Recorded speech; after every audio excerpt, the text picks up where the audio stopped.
ختمی مرتبت حضرت محمد مصطفیٰ صلی اللہ علیہ وآلہ وسلم نے جس وقت توحید کی طرف لوگوں کو دعوت دینی شروع کی تو بہت سے افراد آپ کے دوست ہوئے اور انہوں نے پیغمبر کی آواز پر لبیک کہا، لیکن وہیں بہت سے افراد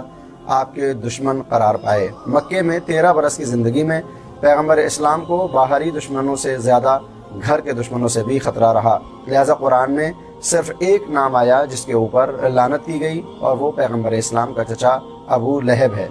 پیغمبر اسلام نے مکے کے بعد جو مدنی زندگی شروع کی اور اسلام اقتدار میں آیا تو بہت سے افراد کہ جو اب تک اسلام سے دور تھے، موقع کو مناسب سمجھتے ہوئے وہ دین میں شامل ہو گئے، حالانکہ ان کا دین سے نہ کوئی واسطہ تھا نہ پیغمبر اسلام سے۔ ایسے افراد نے دین کو اپنی خواہشوں کے لیے استعمال کرنا شروع کیا اور بیجا رسم و رواج، دوسرے ادیان کے آداب و رسوم کو دین میں داخل کرنے کی ایک نئی ترکیب شروع کی گئی۔ لہٰذا تاریخ میں ملتا ہے کہ دور دوم میں بہت سی یہودی روایات اور یہودی رسم و رواج اسلام کے اندر داخل کیے گئے، اور ایک باب حدیث میں مستقل طور پر اسرائیلیات کے نام سے ہمیں دیکھنے کو ملتا ہے، جہاں یہودی رسم و رواج اور روایات کو دین میں شامل کیا گیا۔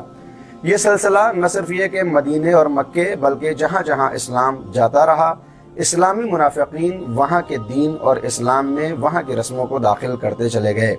لہٰذا بہت سی ایسی رسمیں جو آج بھی دین اور شریعت میں شامل ہیں، ان کا تعلق انہی ادیان اور انہی شریعت اور انہی یہودیوں اور عیسائیوں سے ارتباط رکھتا ہے کہ جن کو رد کرنے کے لیے اسلام نے بانگ توحید کو بلند کیا تھا۔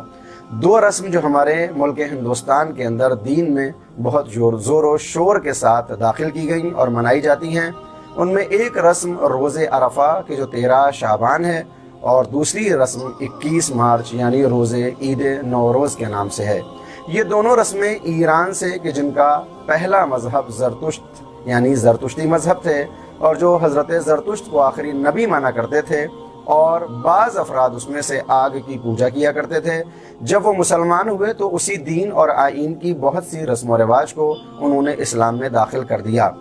روز عرفہ جو بالکل اپنے نام سے واضح ہے، 9 ذی الحجہ کے دن کو کہا جاتا ہے کہ جس دن حاجی میدان عرفات میں جمع ہو کر اللہ سے استغفر اللہ و اسألہ التوبہ کی ندا لگاتا ہے اور اپنے گناہوں کی معافی مانگتا ہے۔ کیونکہ اس دن حاجی عرفات کے میدان میں ہوتا ہے، لہٰذا اس کو روز عرفہ کہا جاتا ہے۔ لیکن ایران کے بالخصوص خراسان میں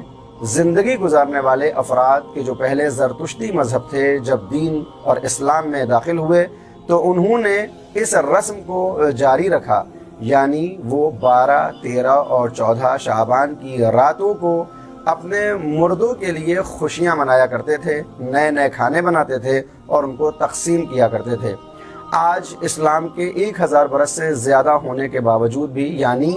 ایران کے اندر 1000 سال سے زیادہ دین اور اسلام کی تبلیغ جاری ہے، اس کے باوجود بھی خراسان کے کچھ شہروں میں اور کچھ مناطق میں آج بھی افراد ان 3 دنوں کو چراغ براءت کے نام سے یاد کرتے ہیں، کہ جہاں روزانہ ایک نیا معمول ہوتا ہے، جن میں خاص کر اگر اس سال کسی کے گھر میں موت ہو جائے تو پھر اس کے یہاں خاص کر پرسہ دینے جانا اور ان کے لیے نئے نئے کھانوں کا اہتمام کرنا، حتیٰ اگر ایک برس میں 3 سے زیادہ موتیں ہو جائیں تو پھر اس کے لیے کچھ نئے مراسم کو بھی ایجاد کیا جانا، یہ آج بھی روا ہے۔ یہ رسم زرتشتیوں کے یہاں پائی جاتی تھی، جو اسلام کے بعد کچھ افراد نے دین میں داخل کرنے کی کوشش کی۔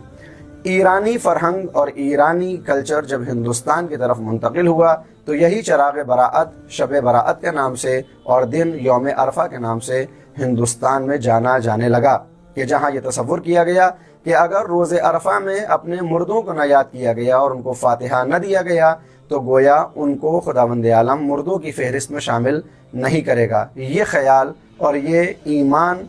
قرآنی تعلیمات کے بالکل خلاف ہے، اس لیے کہ جب کوئی اس دنیا سے جاتا ہے تو پھر وہ اپنے سفر کو طے کرتا ہے جو وادی السلام یا وادی برہوت کی طرف ہوتا ہے۔ ہمارے فاتحہ کرنے یا روز عرفہ منانے سے کسی کی روح پر کوئی فرق نہیں پڑتا۔ اب سوال یہ پیدا ہوتا ہے کہ یہ شب براءت کیوں مشہور ہو گئی اور یہ نام کہاں سے آیا؟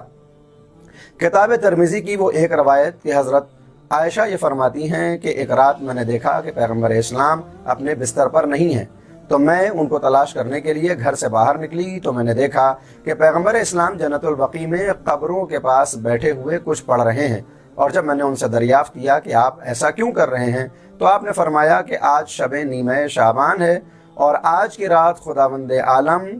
نہ جانے کتنے افراد کو جہنم کے عذاب سے نجات دیتا ہے اور ان کو آزاد کر دیتا ہے۔ براءت یعنی آزادی۔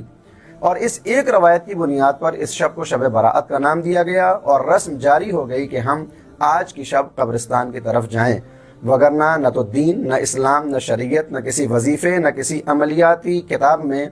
آج کی شب قبرستان جانے کی طرف کوئی اشارہ نہیں ملتا۔ حالانکہ قبروں پہ جب بھی جایا جائے، جب بھی ایصال کیا جائے، یہ بہتر ہے۔ ہمیں اپنے مردوں کی طرف پلٹنا چاہیے، بالخصوص اگر والدین دنیا سے چلے جائیں تو ہمیں مستقل ان کی قبر پر حاضر ہونا چاہیے، بالخصوص روز جمعہ یا شب جمعہ۔ لیکن شب براءت میں قبرستان جانے کا کوئی خاص اہتمام کسی بھی عمل کی کتاب میں نظر نہیں آتا، چہ جائے کہ قبرستان میں قبروں کے اوپر پھولوں کی چادر چڑھانا یا پھر وہاں پر چراغاں کرنا، یہ کہیں بھی کسی بھی دین اور اسلام کی کتاب میں نظر نہیں آتا، مگر یہ کہ یہ وہی رسم و رواج ہیں جو زرتشتیوں سے اسلام میں داخل کیے گئے ہیں۔ لہٰذا ہمیں یہ سوچنا چاہیے کہ جس دین کو ہم مانتے ہیں اس دین کو ہم قرآن کریم اور اہل بیت سے حاصل کریں یا پھر کسی ایک خاص کلچر اور کسی ایک فرہنگ سے۔ بالکل یہی معاملہ 21 مارچ یا 20 مارچ کو عید نوروز کا بھی ہے کہ جہاں ہم اس کو ایک دینی رخ دے کر نظر کے نام سے مناتے ہیں۔ اگر بات صرف نظر تک ہوتی اور اہل بیت تک تو یہ بالکل قبول ہے کہ جب بھی نظر کی جائے خداوند عالم سے اس کا انعام ملتا ہے، لیکن ہمیں یہ دیکھنے میں ملتا ہے کہ اس نوروز میں سواری جیسی بدعتیں کہ جہاں جانوروں کی سواری نکالی جائیں، بادشاہ اور وزیر تلاشے جائیں اور پھر اس کے بعد رنگوں کو اس طرح سے اڑایا جائے جیسے وہ رنگوں کو کھیل رہے ہوں، اسلام میں ہرگز اس کی اجازت نہیں ہے۔ باتیں تلخ ہیں لیکن حقیقت یہی ہے کہ ہم کو اپنے دین کو دیکھتے رہنا چاہیے کہ ہم دین قرآن اور اہل بیت سے حاصل کر رہے ہیں یا پھر کسی رسم اور رواج سے۔ لہٰذا 13 شعبان کا عرفہ نہ تو مستند ہے بلکہ قابل مذمت بھی ہے، اور اسی طرح سے 21 مارچ کی بہت سی رسمیں دین کا جز نہیں بلکہ ایک کلچر اور ایک فرہنگ کا آئینہ ہے۔ آئیے صحیح دین کو حاصل کریں قرآن کریم اور اہل بیت کے ذریعے کہ جن کو پیغمبر اسلام چھوڑ کر گئے۔